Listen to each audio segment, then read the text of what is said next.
Greetings, Starfighter. You have been recruited by the Star League to defend the frontier against Sur and the Kodan Armada. Get ready? Prepare for blast off. Your fortress of solitude. Greetings, program. Glad you're alive. Your sanctum sanctorum. Resistance is futile. Welcome. This should be the first triumph. This is where the fun begins. Proof positive that geeks have inherited the earth. It's showtime. It's time to get your geek on. You complete me. With Dave Gramillion. All right. Welcome to Get Your Geek On, one of the most listened to talk radio shows for geeks in the USA and all points beyond. I am Dave Gramillion. We have some breaking news that we're going to get to, and we have a guest that will be calling in as well momentarily.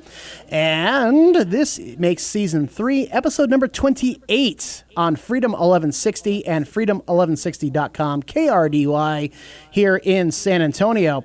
Among the other things that we got to talk about today, trailers. What's trailers were trailer trash and which ones were trailer treasure? We'll talk about that because there were a lot of them that came out this week. The Secrets of San Antonio Unlocked will continue. We've got the holiday event that you've got to go to that you probably never heard of, but we're going to shine a light on it so that you can head on out and take full advantage and enjoy the season. Also coming up after the bottom half of the hour news, our 2019 preview begins, television streaming edition. What shows are coming out? What are the hot ones? What are the not ones? And what are the ones that you simply cannot miss? We will talk about that and more. And since it is that most wonderful time of the year, Merry Christmas to everybody. Happy holidays to everybody. We also want to talk the various geeky Christmas specials that have graced the television screen over the years. Yes, we're looking at you, He-Man and She-Ra, and many, many, many more. And then we want to end up with some video game news as well. The best-selling game for Amazon in 2018 was released. It's not what you think it is. I'm going to tell you that right now, and when you hear about it, your jaw will actually drop. So please make sure have a little duct tape in place under your chin to keep your jaw in place. All right, so without any further to do, without further gilding the lily, let me go ahead. I'm going to introduce my co-hosts here around me, and then we'll bring on our guest. He is just now calling in. So let's go ahead. On my left, your right, we have Purple Rain himself.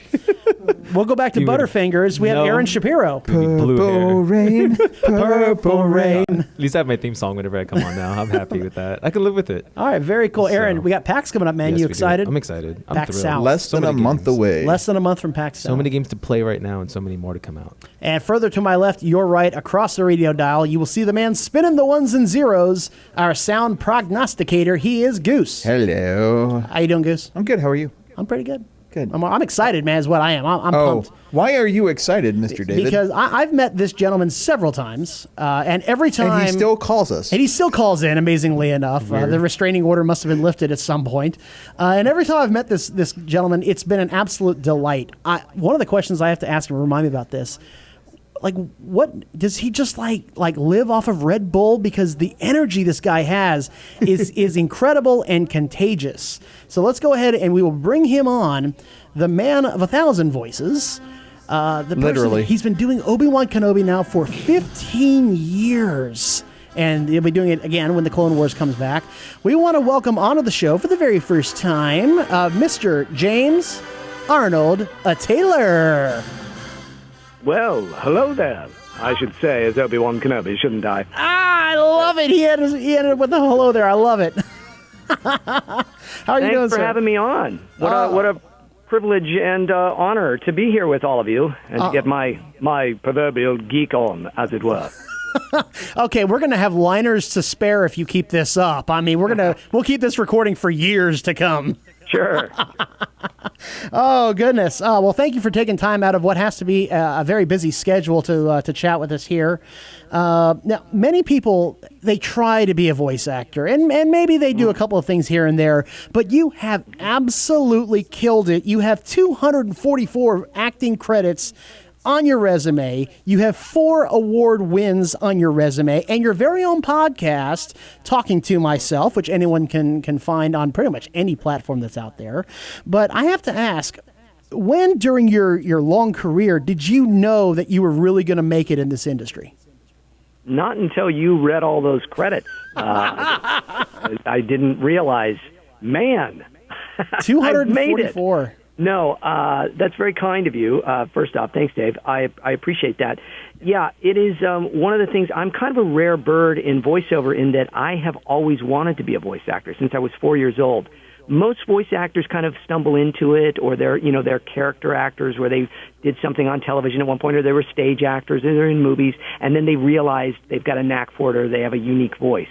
I have always wanted to do it, always been a nerd about doing voices and impersonating people and hearing different characters and such. And so I pursued it. I started in radio many years ago when I was 17 years old, and I literally I went to the radio station and asked, how do you get into radio, and started sweeping up and watching the DJs. I would sit in and watch their shows. I just picked up everything I could, and I tried to just be a sponge.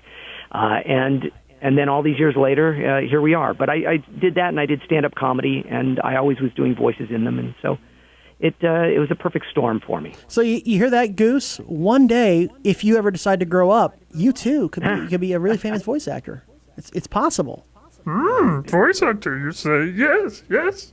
Well, I'm sorry. Did we get Tom Kane to call in? Was that Tom right there? No, That's right. it wasn't Tom. Now, wait a minute. Now, Goose, you gave me hell earlier because you made me promise not to do my Matthew McConaughey, and you roll out with... And then he drops a Yoda in on you there. All right. Yeah. Well, I think the gloves are definitely coming off now. So now... Good writers read other authors. Good actors, they watch other actors. Is there a particular voice actor that you admire? It may not even be somebody that you've worked with, but somebody that you've listened to and you're like, man, they really nailed it. I've been really blessed to be able to work with pretty much everybody in voice right now in Hollywood and stuff, from Frank Welker and Jim Cummings, who are two of my great heroes and also very good friends now, which I'm just absolutely humbled to say. And if your listeners don't know those names, they need just look them up, and they would find IMDb listings that make mine look like, a receipt at the store. A pamphlet. They are in fact, Frank Welker and Jim Cummings are in more blockbuster films than even Tom Cruise or Tom Hanks. They have been in more films, successful #1 hits at the blockbuster, type film, because of the work they've done in animation through Disney and such, but also adding their voices to things where you'd never think there'd be a need for a voice. In a live action thing, dropping in the sound of an animal or a creature. These guys are just monsters in voice. And so Jim Cummings is, of course, the voice of Winnie the Pooh and Tigger, too. Like in the latest Christopher Robin film that came out, he was Winnie the Pooh and Tigger in that. I got to work in that a little, did some of Ewan McGregor's doubling, and I did some doubling for Piglet in that. But Jim is just a fantastically wonderful, humble man, and so is Frank Welker, who is Frank is the voice of Scooby-Doo and Freddy on Scooby-Dooby-Doo. He does all of those, as well as Megatron, and every voice you can imagine and every animal you can imagine. So the two of them, Rob Paulson, Maurice LaMarche, Jess Harnell, they're all friends of mine, but they're all just amazingly talented people. Tara Strong, Gray Delisle, they're all wonderful folks. The voice acting community, we don't get a lot of spotlight on us, so we tend to kind of just love what we do and share with each other and tricks of the trade and such. And so, it's a pretty open, humble group of folks. And then there's me with my big ego. But no, it's pretty great. I also got to work with Don Messick. When I was a young man, I was working in radio, and I did a couple radio commercials with him. Don Messick was the original voice of Scooby-Doo. He was Boo Boo Bear. He was Papa Smurf.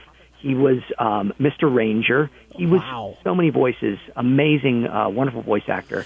And I worked with him, and I called him up one day, looked him up in the phone book, asked if he would go to lunch with me and share with me about voiceover, and he did. And that was when I was about 18 years old, and he just was so kind.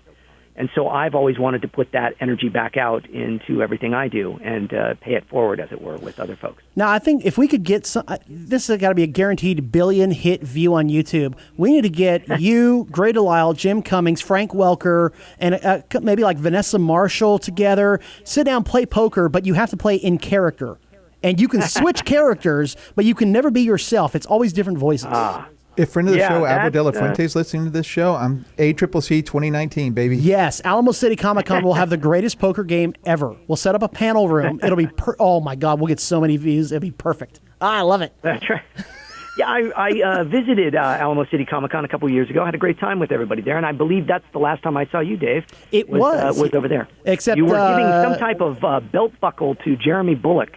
Okay, funny Bullock, of course, funny is the, story. Actor that portrayed Boba Fett in the original Star Wars movies. Now, I spoke to him. We interviewed him on the show as well, I think twice in 2016. And when I spoke to him, he said, Dave, I've been in movies for over 50 years, but I never did a Western, and I love Westerns. And I said, okay, well, you're coming to Texas. There's a quick way to rectify this. So we gave him one of those giant hubcap-sized belt buckles with inscribed at the top was Jeremy Bullock and the bottom was Boba Fett. I think it was the least we could do. Yeah, so. beautiful. Really and then of course wonderful. And then we'll see each other again because we're headed to the podcast stage for Star Wars Celebration in Chicago in April. So we'll very good. Yeah, we'll definitely have to shake hands up there. Now, is there a particular voice actor that you'd love to work with that you just haven't yet? No, like I said, you've worked with everybody. Really fortunate with voice acting. You really get to work with, and I've worked with so many people in Hollywood. You know, not just voice actors. So many celebrities, from Johnny Depp to Patrick Stewart, Sam Jackson, all in between, and everybody's lovely. I have no bad stories of any celebrities. I double for a lot of celebrities, so if they're not available, I step in and fill in for them. If, Christopher Walken needs someone to come in and, give a little more cowbell, I might do it. It's crazy. Or Johnny Depp. Captain Jack Sparrow, love. You never heard of my ship, the Black Pearl. I'll come in, I'll do his voice, right, savvy. Of course, Ewan McGregor for Star Wars. I've actually been doing the voice of Obi-Wan for 18 years. 18? 15 is, I guess, what it would show on the things because it takes several years to make this stuff. But it is coming up on 18 years now. I've been the voice of Obi-Wan for everything from films to television to video games and toys and all in between. So very, very blessed to do that. The voice of, yeah, Bud Dabadoo, Fred Flintstone, Wilma, Bonnie. Also voiced Johnny Test, who's 11 years old and totally awesome, and we did 6 seasons of Johnny Test, so if people know that show, that was me, along with The Beekeeper, Dark Vegan, Hank Anchorman, Mr. Mittens, and a bunch of other characters on that show. So there you go. It's funny, that's a brilliant segue into my next question, which is, speaking of Star Wars, the fan base since 2012, since the Disney buyout of Lucasfilm, to say it's divided is kind of an understatement right about now. And you've had articles in USA Today and Time, and everyone's talking about it. But what is your point of view regarding the state of the fans since then? Well, I think the fans are still absolutely wonderful and the reason for any success in Star Wars in any way, shape, or form. It is all about the fans. George Lucas always knew that and always made it a point to allow fans the freedom to express their love in every which way they could by, things like the 501st or the Rebel Legion, these various garrisons that are cosplayers that dress up and then do fundraising and goodwill for people by coming to places like children's hospitals dressed as their favorite characters from Star Wars, to fan films and all of that. So I think that if Disney embraces what George has always embraced in that and being open to the fans and hearing them, which it seems as though they are, I've been very fortunate to work in the last 4 films. I did voices in Solo and Rogue One and Force Awakens and Last Jedi. And, no matter what people think of the movies or what have you, wherever they fall, even with the prequels, I think the one thing we can appreciate is the passion that people have for this galaxy far, far away and how vocal they are about it. And so that's certainly been the thing for me is just embracing that wherever I can. And I think that for the most part, that's what most of the actors do. And so if Disney does that, I think they're in good shape. All right. Well, now let's kind of shift gears a little bit here. Sure. Still talking Star Wars, but the Clone Wars. All right. So Dave Filoni dropped the bomb on everybody that the Clone Wars is coming back. How did you first hear about the news? Well, It's funny. It's a very, very Hollywood story. Let me tell you. No, I was actually at the Disney lot doing some voices for the movie Solo at the time, and I was talking with Matthew Wood, who is, of course, General Grievous, as well as the Oscar-nominated sound designer for all of the Star Wars films that you currently have out there, as well as many other movies. And he's a voice actor as well. And so we were talking, we were doing some voices, and he said, there's this rumor going around that Clone Wars could come back. I said, get out of town. No, so I turned into Marty McFly. I went, whoa, wait a second. Whoa, Doc, this is heavy. No, wait, you mean to tell me that Clone Wars is going to come back? Great Scott, Marty, that's right. Anyways, he says that, and I go, okay, we'll see what happens. And then within the week, I got a call from them, and they said, guess what? We're going to bring it back. Now, that was back in February of this year, and then they didn't give the news until July, I should say, at Comic-Con. So that just goes along with the territory of being a voice actor. You have to hold your tongue on a lot of things. You cannot talk about it. So for many, many months, I knew about it and was very excited, but couldn't tell anybody. So that's why it's great to talk about it now. It reminds me that George Lucas actually broke the news to Mark Hamill and now the late Carrie Fisher about the sellout in 2012. He told them at the celebration in August, but nobody knew till Halloween. And they were going to launch movies, and he told them all about the movies they were going to launch. And, of course, Carrie Fisher said she was, yes, I'm in, no problem, I'm in. And Mark was like, I don't know, maybe, we'll see. But, the secrets that y'all have to keep under your hat, I'm sure the non-disclosure agreements are, of course, 18 miles long, and the lawyers have sniper rifles just in case. But, that's the secrecy. That's admirable for y'all to keep that under your hat for so long. Well, I think we love the surprise of it. I'm a child of the 70s and 80s, and I loved that you didn't expect these things. I didn't expect when I saw Empire Strikes Back that Darth Vader was going to drop the bomb on Luke that he did. And so we grew up with that stuff. And I've talked with Mark. Mark Hamill is a dear friend, and we've talked about that a lot, especially when he was recording or shooting these new movies, of the magic of not knowing being a fan is wonderful. To go in and be surprised. So we all appreciate that. So I think that's what we really try to get away from, all of the inside stories and the hidden information and, there's a cell phone recording of this. It's like, no, let's all go to the theater and be surprised. I think that's what the movies are supposed to be about.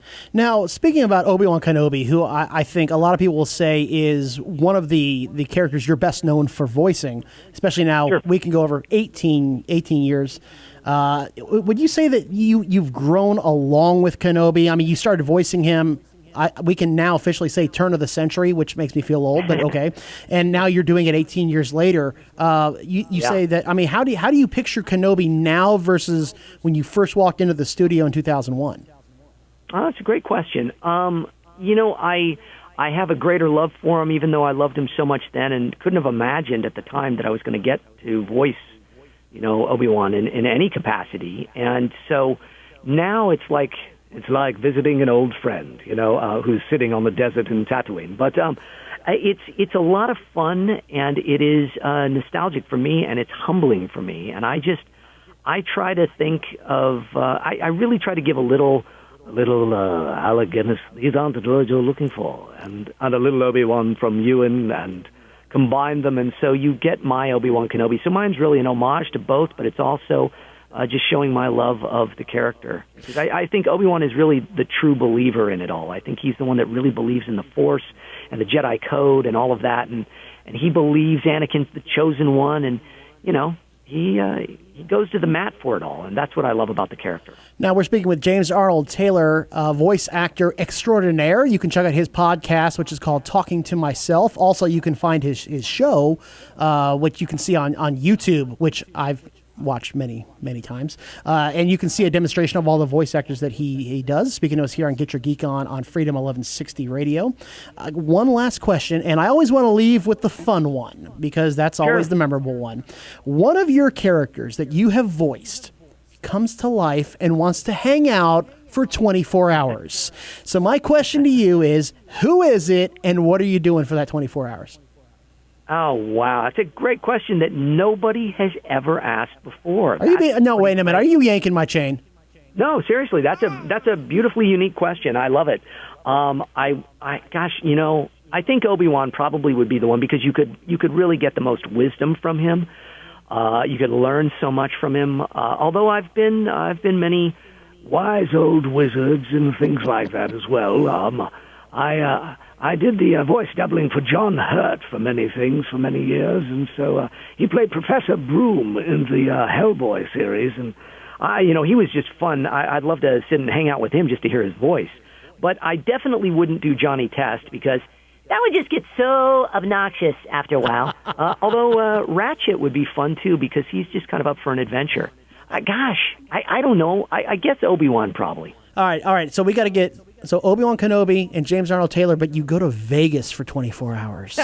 Well, I don't know about that. That's not the game you're looking for. I have a bad feeling about this. That's what I would say. Well, I'll tell you what, you could always hang out with Matthew McConaughey. Yes, you could. Yes, you could. All right. Okay, so James, we want to thank you for calling in, taking the time out here. Wonderful guest. Thank you so much, sir. Make sure to check out his podcast, Talking to Myself. You have a very pleasant evening, and a Merry Christmas to you and to your family. Well, thank you. Same to all of you guys. I really appreciate it. And, of course, may the force be with you. I love how he leads with that. Is that not the perfect ending line? Oh, my God, that is just too good. So James Arnold Taylor, they're calling in here on Get Your Geek On Freedom 1160 Talk Radio. I mean, how awesome was that? Seriously. Now, those watching this live at facebook.com/GYGO Radio won't have a link to his podcast in the description, but when you listen to it on our podcast and in later videos, I will include a link to the Talking to Myself podcast by James Arnold Taylor. Very cool. I mean, seriously, when he starts getting into the voices, I mean, he nails them. Absolutely nails them. I mean, tell me if I'm wrong, but I just nailed it. No, he nails voices just fine. Oh, shut up. You brought out Yoda. I mean, he has a point there. You did. I did bring out Yoda, but we never talked about that. You're lucky I didn't bring out Bill Clinton. That's what I'm saying. That's not Bill Clinton. That's like Matthew McConaughey That's on Matthew McConaughey. Pod or something. There's not too much of a difference between Matthew McConaughey and Bill Clinton when you're doing the voice. So. Yeah, guys. But, you can also have a really good time out at Dragon's Lair of Alamo Ranch off of Highway 151 in 1604. Guys, they've got so much going on, but it's crunch time for Christmas. And if you haven't gotten anything so far, Dragon's Lair Alamo Ranch has got your last-minute deals. You've got to head out there and check them all out for comics, graphic novels, action figures, little plushies, and everything in between, plus an outstanding array of games out at Dragon's Lair Alamo Ranch. And if you're looking for a game, don't have an idea, there's a new CCG that just came out that we will be, Dave and I will be playing shortly. Oh, yeah, we got to... It's a Transformers CCG. A CCG is? Collectible card game. Thank you, and sir. The booster packs are available at Dragon's Lair, as is the starter kit and the Metroplex pack. All right. You didn't even get an invite. In the little bit of time that we have... we'll get you in there, Purple Rain. It's all good. In the little bit of time that we have left, let's talk some trailer trash and trailer treasure there. So we had 2 trailers drop. Neither one was Star Wars, which everybody thought for sure, because Mary Poppins was released this week, that we would get a Star Wars trailer. And so far, we haven't. So. There was not one at the beginning of Mary Poppins? Nope. Interesting. Nope. So, we're kind of stuck there. But we did get a Hellboy trailer, and it's a giant bag of meh for me. I was underwhelmed, and the tone was drastically different from what I've come to expect from a Hellboy movie. It felt way too much like Guardians of the Galaxy or Thor Ragnarok. I don't know about those two. It wasn't... Can I just use whelmed? I don't want to be overwhelmed or underwhelmed. I was just whelmed. You're just whelmed? Is whelmed a word? Can I use that? Hashtag whelmed? We'll use it now. Why not? Because, I mean, it looks like they're going back to the whole Horns storyline again. Okay. And that was already played out when Ron Perlman did it. We don't need any remakes or anything. Let's just keep going with the story. And it seems like they are kind of retelling some of it, maybe. Like, because they make a comment about his arm again and all that. And I'm like, we already have all that info. We already know that. Let's just... keep moving. It's forward. like getting a Batman movie, and they go over the parent's death again. Exactly. Martha. It's like we've been Oh, there, you mean done like that. Batman Begins, Gotham. Batman, Superman. No, Batman, Superman in that first Was it montage. 4 or 5 movies now they've done that in? I mean, And same thing with Spider-Man. They keep saying the whole Spider-Man storyline over and over and over. Yeah, again. Uncle There Ben, was only Uncle 2 Ben, of Uncle them. Ben.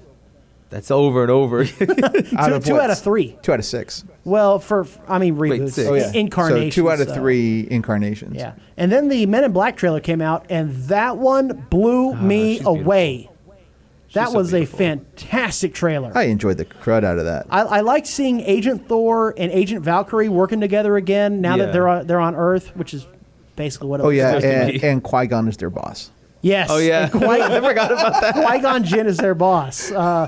I mean, What happens when Qui-Gon Jinn Well, no. retires? If we're gonna go comic book, so it's Thor, Valkyrie, and then Ra's al Ghul. so Oh yeah, right. Qui-Gon, He gave up. Thor, and Valkyrie walk into a bar one day. So this is what happens to the League of Assassins when they Pretty go much. business. So the trailer just looked fantastic. It had every element that you could possibly want in the Yeah. trailer. It looks fun. It looks serious. It looks good characters. It's got Liam Neeson doing the narration. So I loved it. I thought it was. I'm about as hyped terrific. for this one as I was for the first one. The first one was really good too. First one was very good. First one was really good. The second one was. How wasn't about the bad, third though. one? No, trust me. The Men in Black trailer looks really, really, really good. They're going to London this time, so it might be international. Okay, I mean, it's global and they're protecting the Earth. I am glad though it's not starting over. It's not a remake or anything. Yes, it's just okay. You already know what's going It's on. just, all right, now we have different agents, so exactly. that's cool. I hope they keep doing that. All right, so coming up after the bottom half of the hour break, 2019 preview, what shows to watch, what shows not to watch. And also, don't forget, we're going to talk about the best-selling game at Amazon for 2018. It's Christmas time, y'all. It's time to get those gifts in. We'll be right back here on Freedom 1160 and freedom1160.com.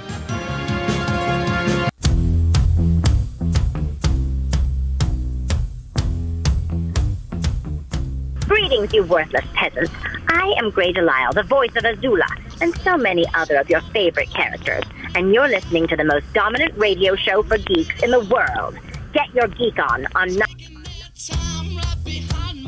Alrighty, welcome back from the bottom of the hour news break. This is Get Your Geek On Freedom 1160 Talk Radio.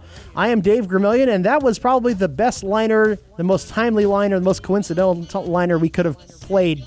That was perfect, considering our guests in the first half of the That's hour. only because I hadn't had time to pull his stuff out yet. If you did miss the first half of the show, you missed an outstanding interview with one of the greatest voice actors out there today, and that is Mr. James Arnold Taylor. But no problem, because you can catch it on our award-winning podcast, the best podcast in San Antonio in 2017, which you can now listen to on Spotify, iTunes, Google Play, TuneIn, Stitcher, and Omni. We are on 6 different platforms for you to listen to. We should give him Phew. we should ring a bell every time he does it right.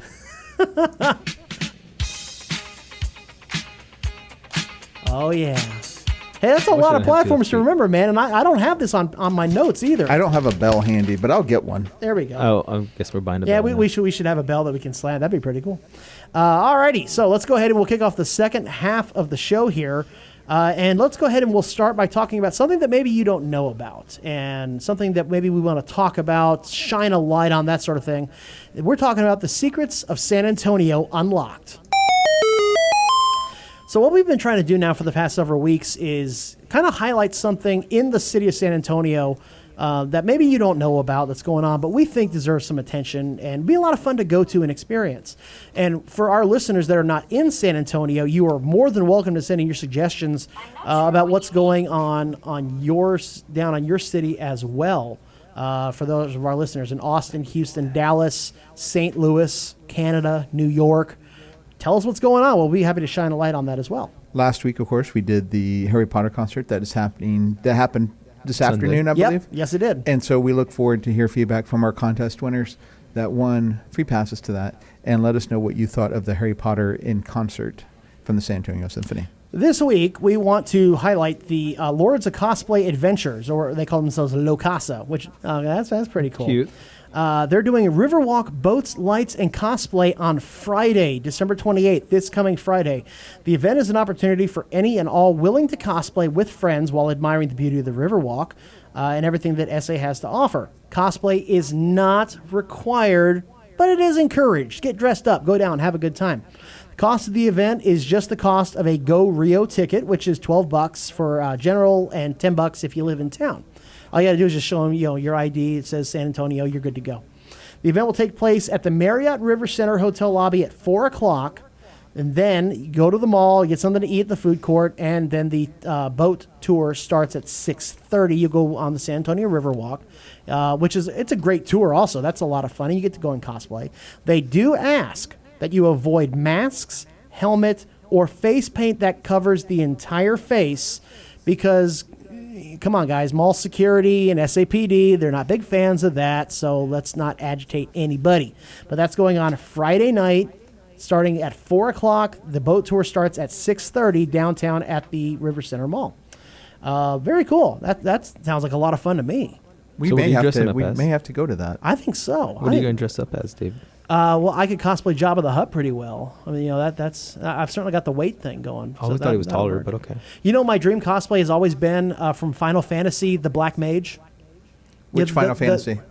Well, I've never I mean, played any of originally them. from Final Fantasy 1, but there have been incarnations of it. But with the yellow hat, the big yellow hat, and the blue outfit, and the, I thought that'd be kind of cool. I got the height down for that, so that would. Yeah. You got the height down for Yoda.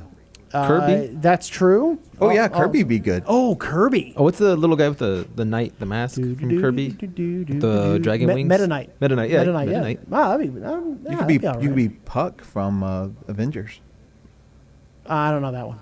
Sorry. He's part of Alpha Flight.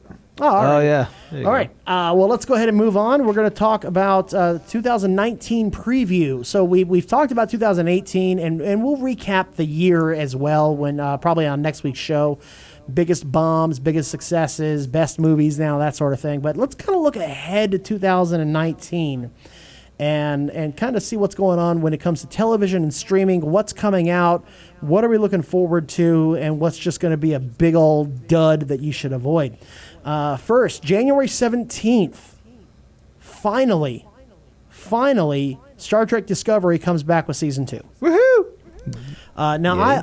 I look forward to this one. The first season, once you get past the obvious technology issues, the first one was pretty good. Yeah, if you can separate it from the fact it's supposed to take place 10 years before Kirk. And yet they have technology 100 years after Cisco. Cisco didn't even use. Yeah. The second half especially was very good. I thought it was well written. It's good for the kids. Okay. No, it's not. Well, okay. There's a couple of language things in there. And there's a but- couple of visual things too. Yeah, but I've seen worse out there. But still. But it's not good for the kids. Yeah. It's good for the older kids. There you go.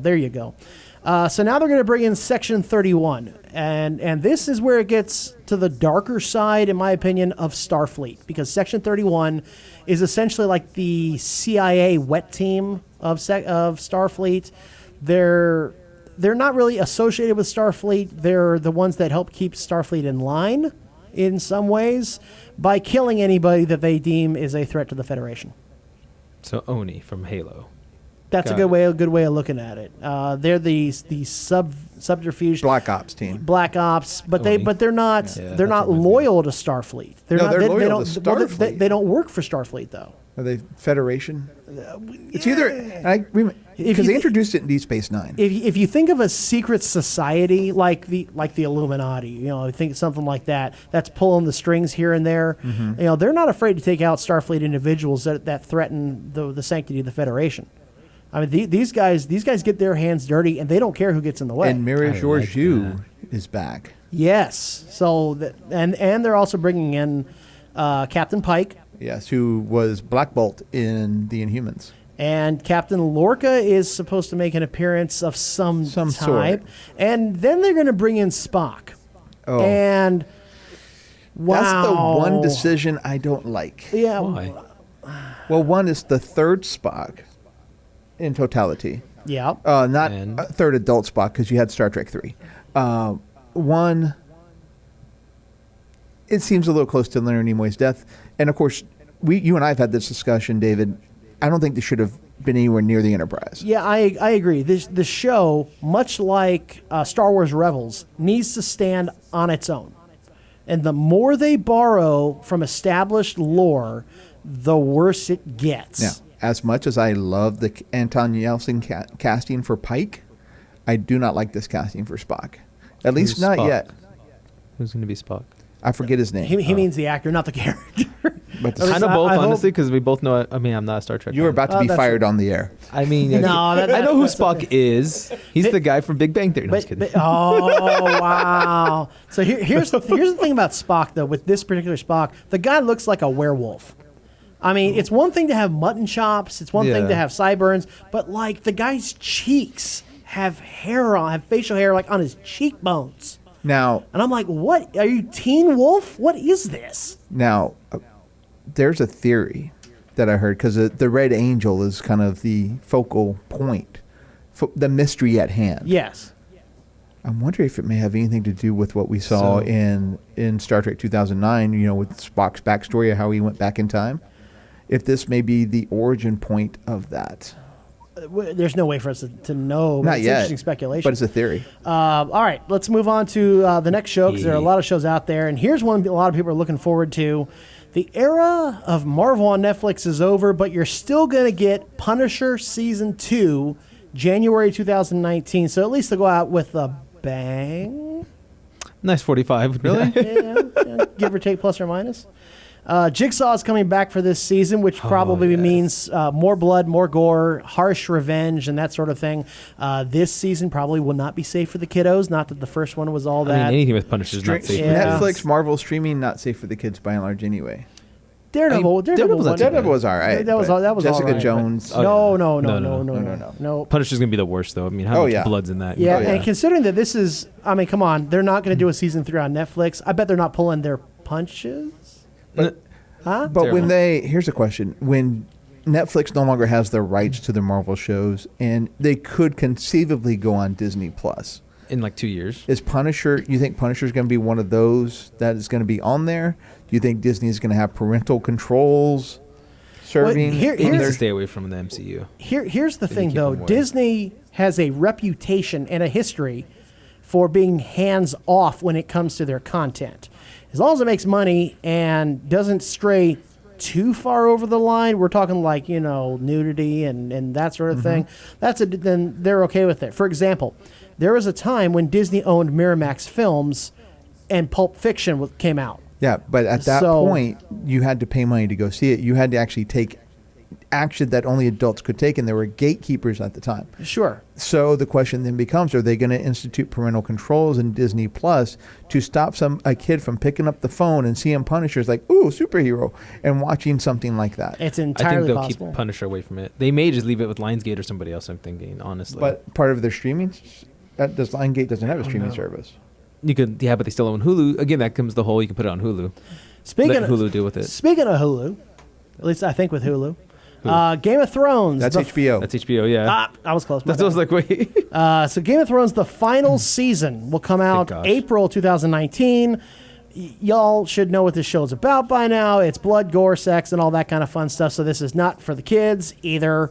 But this could be the TV event of the decade because there are only 6 episodes. There's a lot to wrap up, and this is the wrap up until they come up with like a prequel or a spinoff or whatever. But still, everyone's George R. R. Martin writes more books. Everyone's going to want to watch this sucker. I hope he doesn't write anything ever again. Watchmen season. What? I don't like him. You don't like Game of Thrones? No, or you don't like him? Don't like him, JR. Why? What's wrong with Martin? So, have you ever read up on him? Like how much of a jerk he really is in real life? No. So he's a jerk in real life. So apparently he tried to sue people for fan fiction even at one point. Wow. So that was rumors. Again, I don't know how true they are, but I've heard a lot of that every time he sees fan fiction up, he tries to take it down for copyright. So I'm like, let people have fun and just play with the characters. They're not making money off of it. You're still making, there's like $1 million an episode for Games of Thrones this year or something like that? That sounds about right. I think it was $1 million an episode. That's why it's only 6. And I will say, if you're looking to make money, then that's different. But if you're just writing a story, throwing it up there with no type of monetization, dude, let it go. Dthat's all it was. He apparently did like Elsa. 2 or 3 strikes on people. Dude, Elsa let go. Okay then. Yeah. Anyway, also after Game of Thrones, because it will be on HBO as well, comes The Watchmen season 1. It's supposed to take 30 years after the comics ended, so that'll be interesting. Signed on so far, Don Johnson, Jeremy Irons, Regina King so far, a couple others here and there. Those are the big names. It'll be interesting because the comic came out like 30 some odd years ago, as of right now. 30 or 40. That was in the 70s. No, it came out in the 80s. Oh, no. V was in 70s, right? The miniseries was in the 70s, but I think the TV show was in the 80s. Okay. So Watchmen that's one of those that really is kind of a niche audience for that one. So I'm curious to see where they're going to take this. The movie was a hit with critics and fans, but it wasn't very widespread.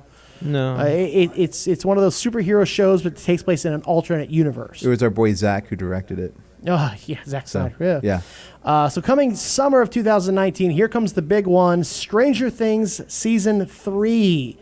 That one Hulu owns, or is that Netflix? Netflix. This is Netflix. Jake Busey and Carrie Elways will be coming into this season. Oh, nice. And rumor has it that we will get Eleven's sister, who is called 8, So younger sister. to come into this season Or as is it well. older sister? Stranger Things is going to be, it was a huge, massive hit with Season 1 and a bigger hit with Season 2, even though Season 2 was, it had its moments. But Season 3, from what I've been hearing, looks to be a real smash hit, and that one's going to be good for the family. That'll be okay. yeah. But just keep in mind, just watch it in the daytime. It's going to be scary. Don't want to frighten the little ones out there. And then we get into the ones that we're not sure about. We know they're coming sometime in 2019. We're just not sure when. And that starts with The Mandalorian Season 1. That is the exclusive Disney Plus app show that is Star Wars related. John Favreau is running that one. John Favreau is going to run that one, but there are other That'd be good. directors that'll be coming in, including Bryce Dallas Howard will be directing an episode, as well as some other big director names. So, okay, all right, looks pretty good on that one. The Witcher Season 1. That's coming out July 15th. I think this is going to be a huge risk because you have the reason why The Witcher was such a big deal was because of the video game. Right. The video game spawned from the novels. Right. The show will be going from the novels, not the game that made it famous. So here's my thing too. This is season 1. This is the start of it, right? Yes. So I don't know if you've heard the video game. The person who owns the rights to the book is actually trying to sue the game now. Right. So is he going to eventually sue them for the show? Because I don't know where he lost the rights. Because I don't know if he has the rights anymore. Yeah, it's a big legal mess right now. So, I mean, I'm wondering if that's eventually going to shut down a season 2 as well. Now, keep in mind, I've played The Witcher 3. I'm going to imagine that this show is not going to be safe for the kids. Oh, heck no. Because it's going to be more like Game of Thrones. If it's Netflix, assume it's not. Yeah. Isn't it heavy nudity in it too in the games? In the game, watched, it's definitely there. So just so make sure you're aware of that. Yeah, the game is rated M for mature, so just keep that in mind. And then we have Star Trek Picard. I don't even have a promo image for that yet. I've got nothing. My notes here, nothing about where, when, plot, characters, writers, director, nothing. It's I know a blank line. who's going to star in it though. That's the only thing we know. Is And I know who the showrunner is. Yep. That's about all there is to know. Wait, is it about Picard? Very good. Well, actually, maybe. No, seriously, because it's not called Star Trek Picard. We don't know what We don't know what it's called. Oh. I'm really hoping that it focuses on him as Commandant of the Academy. And the show is about what goes on at the Academy, kind of like a West Wing series. That would be kind of cool. I'd like that. You don't want him, as running the winery out in France? No, I don't want to see him rent the Rico? winery, and I don't want to see a 104-year-old Captain Picard still be captain, not an admiral. I think making him commandant of the Academy would be perfect. Well, but then again, you have to go back to Star Trek Generations when Captain Kirk told him, don't let him retire you, don't let him transfer you, don't let them do anything that takes you off the bridge of that ship, because while you're there, you make a difference. Yeah, but as Commandant of the Academy, he can make a huge difference, too. Kirk never got that one, so... But yeah, so far, nothing confirmed at all, but we will get info eventually, and when we do, we'll be sure to put it on our Facebook page, facebook.com/GYGO Radio, and of course, we'll just talk about it here to death. Something else I want to talk about is the heroes and villains of cosplay here in San Antonio. A lot of y'all out there want to cosplay, but you have questions. You're not sure if your costume looks good, or maybe you want to try a steampunk Spider-Man, or maybe you want to you're just not sure, and what do I do, and I need some help. That's where you turn to the heroes and villains of cosplay. Havoc here in San Antonio, very warm and inviting group who will help answer your questions, help you cosplay, and of course, cosplay for a good cause. Check out our friends over at the Heroes and Villains of Cosplay. All right, so it's that time of year. It's when we talk about some geeky Christmas specials, because it is a wonderful time of year. It really is. Everyone seems a little more jolly, a little more happy. except for us apparently, because Aaron's like, give me the stink eye over here. He's Working a call center, it gets worse. Well, okay, yeah, I can imagine. But Christmas is a great time. The holiday season is a wonderful time. If you've ever gone out and looked at the lights with the family, and the Riverwalk especially is really nice this time of year. And of course, there's some terrific music as well out there.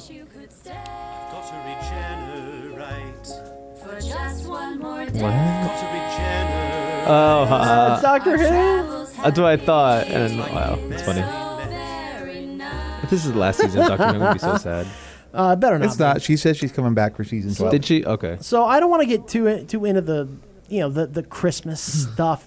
I mean, because you're going to hear about it in all sorts of shows. But everyone knows the Charlie Brown's Christmas special. I mean, that's the classic one. And who could forget the timeless Elmo Saves Christmas special? I mean, my God. There was an Elmo Saves Christmas special that makes me sad. Yeah. Same. But let's do a little trivia here, and then we'll get into our video game news. One of these is not a real Christmas special. You get to guess. Okay. And for those of y'all playing at home, Oh, that means I can't throw up images, does it? No, not really. Which one is not real? He-Man She-Ra Christmas special. That's real. Voltron's Christmas in the Future. No. Power Rangers. I'm dreaming of a white ranger. That one's real. That one is. The Kung Fu Panda Holiday Special. That one's real. Mr. Magoo's Christmas Carol. That one's real. And the Toot and Puddle I'll Be Home for Christmas. No. Christmas special. That one's real. Which one is not real? Voltron. Voltron is. I know that. Are you sure? Yes. Yeah. I'm just gonna go because I don't know Toot and Puddle, but I know Voltron's not. Okay, fine. God, man. Yeah, I thought I picked a hard one. Well, see, hold on. When you put stuff on there like that, I look for images. Oh, okay. I think I remember I was born in the 80s, watched all this stuff in the 90s. True. So. Yeah, there actually is. I had to look that up, but there is a Toot and Puddle I'll Be Home for Christmas special. He-Man, the people He-Man launch an official YouTube channel, and the He-Man She-Ra holiday special is available to watch on YouTube. Oh, it should be. That is something to see. Okay, put that up there with Birdemic and The Room and Manos, The Hands of Fate. Those three you have to watch before you die. Oh, and Santa Claus Conquers the Martians. How about That's Rubber? number 4. And number 5, the movie that you have to watch before you die, the He-Man She-Ra Christmas How special. about Rubber? Is Rubber not on that list anymore? Well, we're talking about movies you got to watch before you die. I mean, that's... I don't know if Rubber's on that list. Rubber's white when you're about to pull the trigger or something. Yeah, I don't know. All right, so in the few minutes that we have left here, though, we do need to... Does Dark Crystal come out this year in 2019? I'm not sure yet. I don't know that it has Okay. I don't know that it has a release date yet, and I'm not sure if it's 2019. But believe me, we'll talk about that when we get there. Yeah. No Because question. next year's our last show of the year. Yes, next it week is. is our Next last year. Next week, anyway. All right, so let's go ahead. We'll switch gears. Yes, So that is the Toot and Puddle Christmas special. Okay, there you go. But let's go ahead and talk some video game news.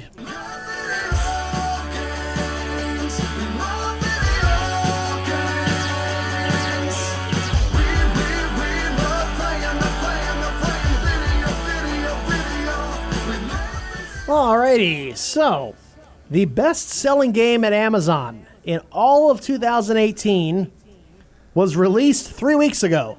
What? I I can guess what that is. I had to look this up from like 2 different sources to make sure, but it's true.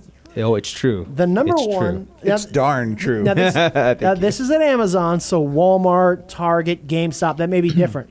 But the number one best-selling game at Amazon for all of 2018, Super Smash Bros. Ultimate, released on December 7th. It's so much fun. I love smashing people in that game. I mean, how many characters are there in that game? 74.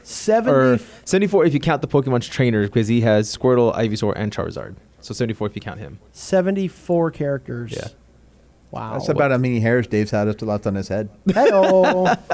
Yeah, it's about Oh how my many, gosh, it's about that how game's many so much minutes fun. you have left it employed here. So, yeah, that's okay.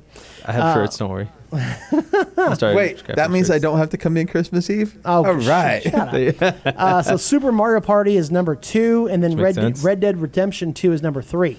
But, I mean, it was the sales on Super Smash Brothers were just phenomenal. This is what just Nintendo's year. Yeah. And it was in the last month. Yeah. And that was their year. It was, last month and it a was half. released December 7th. Yeah. And it's shot right to number 1 for the entire year. Yeah. I mean, this is a game people have been waiting for a full year. Yep. I mean, E3 came out in June, and people were ready to Smash, and now it's here, and that's all we're doing. And everybody loves Super Smash anyway. They have since it first came out. Exactly. There was a little bit of a rift, I think, in the last game. Because it was on the Wii U in the last one. Yeah. Didn't we play that when we were at Wizard World? Yes, we did. Not this one, obviously, but the one before. The one I beat you in a couple of times. Yes, that's the one. Okay. I've never picked up a controller and played that game. Oh, here come come the excuses. No. What we need to do is get everybody together. That's part of the show, and have a tournament so I could beat all of you with Bowser Jr. Whatever, man. Link all the way. No, I have. So all my coworkers are better than me, and because they all have Joy-Cons. I mean, not Joy-Cons. They all have the Pro Controller. I have Joy-Cons. I literally sit there and spam Bowser Jr. and win. So you're the guy who owned GoldenEye back in '96, who invited all his friends to come over just so he could shoot him with the golden gun. Yeah, probably. Yeah, it makes sense. We also want to leave you with a little bit of this. This is some Fortnite interesting news. Oh gosh. Yeah. So Fortnite has been sued by multiple people now for stealing their dances. The thing is, the dances are not by default. Fortnite, you play for free. Right. But in order to get the dance, you got to pay $5 per dance to get them. Epic Games. But can't you can earn in-game currency too, right? I believe. I think so. Okay. But I think it's slow. It's kind of a grind. Yeah, it's a grind. Epic Games has earned more than $1 billion in sales from Fortnite alone, which is free to play. Yeah. It's earned $1 billion from a free game. Let's go back one step though. It originally was not a free game. You had to pay money for it because it was a whole different game originally. Okay, so if we're going to count some of it, you got to go with that too a little bit. So that's a little bit of the funds. Well, like Star Trek Online was a purchase game for a long time. Yes. And then it went free to play, but the microtransactions got really silly. So there are dance moves your character can do, and you've seen them by now. I mean, Ralph Breaks the Internet did flossing. Yeah. Everybody's seen the flossing going on right now. But orange juice, or is the other one? Yeah, the one that backpack boy did, and of course the Carlton. You could do the Carlton from Fresh Prince, and all these people now they're starting to sue. Here's the thing, though, is that according to intellectual property law, you cannot copyright a dance move. You try to copyright a word. You can, or trying to copyright, like a note in a song. Yeah. It's you can't do that. You can copyright the whole song. But you can't copyright a certain passage of it. Who's the newest person suing again? That would be Backpack Kid. Backpack Alfonso. Boy. Alfonso's the biggest one right now, I think. So I don't know where their claims. Maybe they're hoping for a settlement or something. I don't know where that's going to come from. Who knows? So that'll wrap it up here for Goose, for Aaron, and for myself. I want to thank our sponsors: Dragon's Lair, Alamo Ranch, Havoc, and The Mailing Spot. Thank you for listening, and make sure to get your geek on Christmas every single day. Good night, everybody.